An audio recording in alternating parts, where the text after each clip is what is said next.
Now at 6, the latest on that deadly helicopter crash in New York City. What we know about the people on board so far. Plus, the search for a mother and her 16-month-old son who have been missing for 10 days. The Department of Human Services now believes the child may be at risk. And Attorneys General Dan Rayfield and Chris Mays hear from constituents at a packed town hall. These harms are real to people. Oregonians say they're concerned about everything from Social Security to the protections of national lands. And did you know? Today is National Pet Day, so in honor of that, we're sharing pictures of your pets and ours. This is Blaze, my dog, China. Yes? You want to say something? Adorable. You got a weird look on your face. It's adorable. Blaze the dog wants to see your pet's pictures, so send them to us. We're going to share more throughout the hour here on Sunrise. Oh, man. Good morning, and thank you for joining us on your Friday. I'm China Green. And I'm Drew Carney. I looked at you. I felt like you had a lot of thoughts in your head there about that picture of Blaze, but you weren't sharing.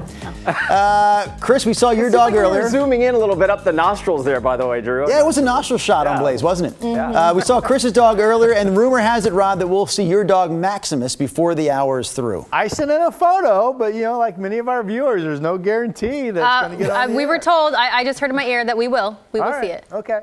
Hey, I'm showing you the satellite picture. See this little ball of clouds out in the Pacific? That's a system that will come through our area tomorrow. It's not very strong, but it will, or it should anyway, produce some scattered showers for your Saturday. We are mainly dry out there right now. We do have mostly cloudy skies up top. The view from the Wells Fargo building downtown at Portland, 49 out at PDX. This is the day that will be mainly dry, which is my way of saying that there is a shower threat, but mainly dry. Mid-50s at noon.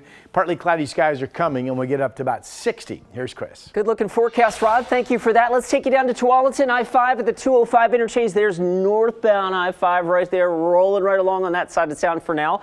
Door number 2 takes us to the Banfield, I-84, rolling right along out near 82nd Avenue. And a quick check of the Sunset as east and westbound traffic is flowing freely. A speed limit clip out there on the freeways right now, guys. No major issues just yet. All right, thank you, Chris. Let's get back to our top story this hour. Authorities have identified 2 of the people who were on board a tourism helicopter that crashed into the Hudson River in New York City yesterday. Altogether, 6 people, 3 adults and 3 children, lost their lives in that crash. We put their names on the screen there. Authorities say that they're a married couple from Spain and believe the children on board were theirs. The other adult is said to be the pilot, though the pilot and the children have not been publicly identified yet. The crash happened just after noon our time yesterday, closer to the New Jersey side of the Hudson River. Witnesses say that they saw the chopper split in half before it went down. The aircraft was operated by a local tour company called New York Helicopter. At this time, it's still unclear what caused the crash. The NTSB is now investigating. The Today Show will have much more on the crash coming up later this morning as investigators try to piece together exactly what happened. Their coverage will include eyewitness accounts from people who actually saw the chopper go down. The Today Show comes up at the top of the hour, 7 o'clock, right here after sunrise. Your time now is 6:03 here locally. Take a look at your screen. The Oregon Department of Human Services is looking for 16-month-old Isaiah Johnson and his mother, Sierra Roseman, who went missing from Oregon City on April 1st. They believe Isaiah may be at risk. The 2 are believed to be either in Northeast Portland area, Vancouver, or Tacoma. Anyone with information is asked to contact 911 or call the Oregon Child Abuse Hotline. That number is 1-855-503-SAFE. A box truck rolled over on I-5 North near North Alberta Street just before midnight, shutting down 1 lane on each side of the interstate. Now, everything is back open this morning. We do know no other cars were involved in this, but we don't know if anyone was hurt. We've reached out to Portland Police for more information on this. Oregon leaders are refusing to comply with President Donald Trump's order to get rid of diversity, equity, and inclusion initiatives in schools. Last week, the Trump administration said it will cut funding to any school district that doesn't comply with this. Sunrise reporter Thomas Schultz is covering all of it for us in the newsroom this morning. So, Thomas, what exactly could this mean for local schools? Well, Drew, in China, it could mean more than $1 billion in lost funding. 14% of K-12 budgets in Oregon come from the federal government. In a letter last week, the U.S. Department of Education says if states don't show compliance within 10 days, they'll face enforcement. That deadline has since been pushed back to April 24th. This comes as President Trump says DEI initiatives discriminate against white students. In a Thursday letter, Dr. Charlene Williams, who oversees Oregon's Department of Education, wrote the state is already in compliance with existing federal anti-discrimination laws, adding President Trump's order is too vague to enforce and didn't follow the proper rulemaking procedures. Superintendents for Oregon's 10 largest school districts also wrote a joint letter thanking state leaders for the decisive response. They write the new federal requirements are a test of Oregon's commitment to our values and our expectations for a good government. The superintendents also went on to write that they expect the government to make changes lawfully, explain those changes with clear guidance, and provide reason for the change. They say these federal requirements don't do any of that.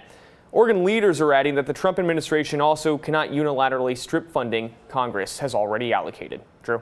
All right, Thomas Schultz live for us this morning there in the KGW newsroom. Meanwhile, Oregon Attorney General Dan Rayfield has joined 15 other states in another lawsuit against the Trump administration. This one is to restore access to federal education funds that support low-income and unhoused students. This all came just hours before AG Rayfield heard from Oregonians on what they're most concerned about during a town hall. KGW's Alma McCarty was there. The chaos is the point.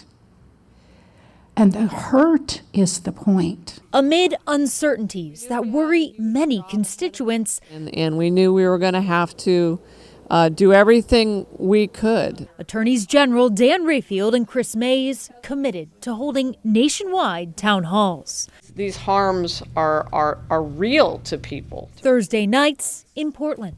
Oregonians here touched on their wide-ranging fears and concerns, among them Social Security. I was born in 1938, and Social Security was just getting started. Ben Fain Jr. is a former TriMet bus driver who spent 26 years behind the wheel. I've been on Social Security now for 23 years.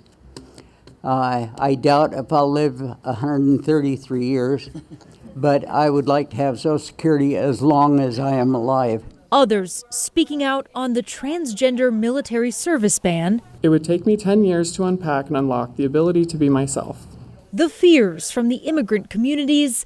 If they are deported or they go back to the home country, they are going to suffer from brutal activities of the vicious Taliban there.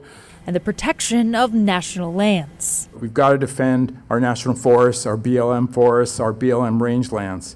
Rayfield vowing not only to listen, but to act. And they're doing this in a dark room and without public input. As the president and his team defend their sweeping actions as necessary to reduce the size and scope of the federal government, Rayfield says Democratic AGs aren't slowing down when it comes to keeping the administration in check. We do not file lawsuits if we do not believe and we do not have facts to show that the Constitution has been violated. Alma McCarty, KGW News.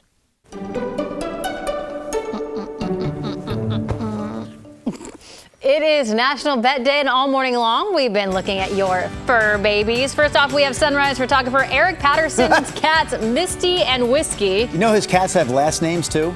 Their last name is Fur. He calls them Misty Furs and Whiskey Furs. The Furs. It's a very, very Eric Patterson thing. Todd at Mount Tabor sent us a photo of Hank. That looks like a Hank. That's definitely a Hank. Hank. Hank. What do you mean barks has bite? Viewer Eric from Woodstock neighborhood sent us a picture of their cat Levi Baker. It's the one with the last name. Looking all cozy. What's up with all the cats having last names? Then we have Austin Blue, who belongs to Betsy in Portland. Look at Austin Blue. So handsome. Rod, I feel like you're getting closer to Maximus's appearance on the Sunrise Show. That Maximus is Rod Dogs, of course. His Rod Dog. Does he have a middle name or a last name? Both. Maximus Lewis Hill. So my grandfather was Robert Lewis, and I was named after my grandfather middle name-wise. I'm Rodney Lewis. Okay. So my first dog was Caruso Lewis, and then my niece's dog was Dexter Lewis. And now Maximus is what? Like fifth generation Lewis, Maximus Lewis. He sounds like he has a hedge fund. Perhaps. You had no idea that answer was coming. That was a simple question. Family. With a big old answer. Well, it's a family tradition, right? Middle name Lewis, all right? All right, we have frost advisory up. This is for Saturday overnight into Sunday morning. Nothing unusual here, but it is an FYI that if you've put some hanging baskets out or have some tender vegetation in the ground that would be damaged with frosty temps, you would want to cover them up or bring them indoors. Again, this is Saturday overnight into Sunday morning. Our frost season typically extends, at least the chance of, all the way until around the first days of May for the valley in general, and certainly out into parts of the gorge. All right, we have a lot of clouds over our state this morning. There are scattered showers, light stuff up in western Washington, also around Astoria, Clatsop County, maybe in the Clascanine area. And then we've got some showers out across the far east as well. Generally here in the Willamette Valley, we are dry. Here are the clouds from the Reserve Vineyards and Golf Club camera out in Aloha, and the clouds keeping the temp at 40. And here are the clouds all the way out through the gorge at the Oregon Veterans Home camera from the Dalles looking back at the city. 47 is your temperature with light winds. So we're generally in the 40s, 46 in Tigard and Gresham this morning. Vancouver's a 48. Good morning to you. And there's a 47 in Kaiser and Salem. Forecast map for today, mainly a dry day becoming here on the west side with skies showing partly cloudy trends and getting in the 50s to about 60. Out east, more of a mostly cloudy sky day. And you folks, a lot of you are expecting at least a light shower or two around.